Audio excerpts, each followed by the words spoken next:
राना साहब, सवाल मेरा आपसे ये है कि एक तकरीर होती है पार्लियामेंटेरियन की और एक फ़ैसला आ जाता है और उसमें वही चीज़ लेकिन राना सनाउल्लाह साहब को मैं सुन रहा था, वो कह रहे थे पार्लियामेंट से गाइडलाइन लेनी है। मंसूर अली शाह साहब का नोट आ गया, पार्लियामेंट जो है वो गाइडलाइन दे सकती है। और कल हमें पता था कि एक और कोई चीज़ आने वाली है। कल हमने अपने जो ट्रांसमिशन से उसमें जिक्र भी किया। आज एक फ़ैसला आ गया और ये कोइंसाइड ही होगा, डेफिनेटली सब कुछ जो है कानून और आइन के मुताबिक ही हो रहा है।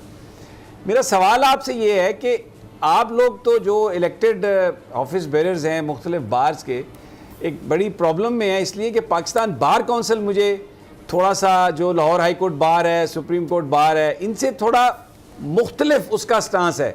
वो तो तारीफ़ किए जा रहे हैं हर चीज़ की और कह रहे हैं जी कमाल कर दिया पार्लियामेंट में आपने, तो आप कह रहे हैं कि हम सुप्रीम कोर्ट के साथ खड़े होंगे। ज़रा ये बताइए फिर इसका एंड क्या होगा, कैसे आप आगे चलाएंगे इसको? देखिए, सबसे पहले आपको किसी भी चीज़ की इंटेंशन को देखना होता है कि इसकी इंटेंशन क्या है। तो इंटेंशन इज़ वेरी क्लियर कि इस वक्त ये कोशिश कर रहे हैं कि सुप्रीम कोर्ट के इख्तियारात को किसी भी तरह से ये करटेल कर सकें। उस वक्त यही सुप्रीम कोर्ट की सो पोर्ट ऑफ पावर्स थी जिस वक्त रात को 12 बजे अदालत खोल कर इनके हक़ में फ़ैसले किए गए। उस वक्त तो सुप्रीम कोर्ट इनके लिए ठीक थी, उस वक्त चीफ जस्टिस साहब इनके लिए ठीक थे। अब जब वही इख्तियारात इस्तेमाल करते हुए, हालांकि ये भी जो अभी मैटर जो पेंडिंग है बिफोर लिस्ट है इन सुप्रीम कोर्ट, वो 184 की पिटिशन है, उसके तहत है।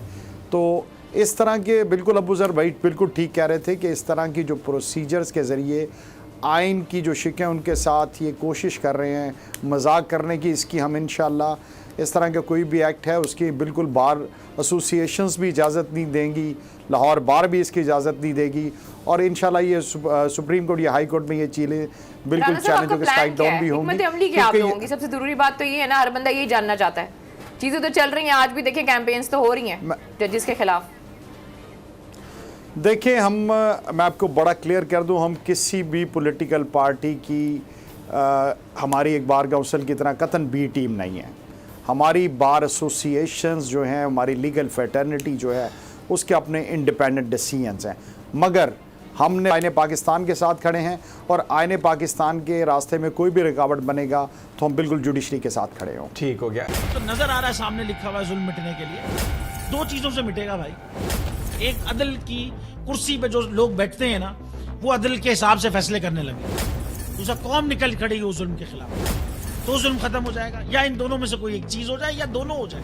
अगर 420 का मुकदमा था, उस वक्त अदलिया में जो लोग बैठे हुए केस देख रहे थे वो पूछते ना, यार चीट हुआ कौन है?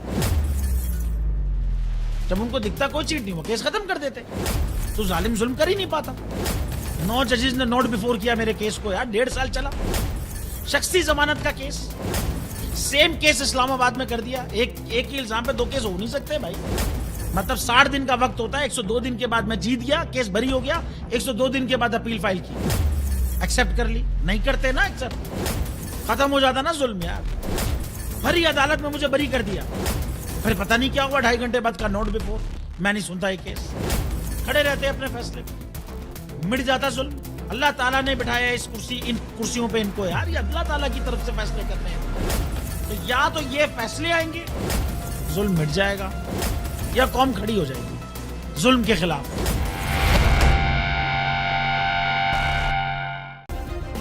सब्सक्राइब करें और बेल दबाएं ताकि कोई खबर रह न जाए।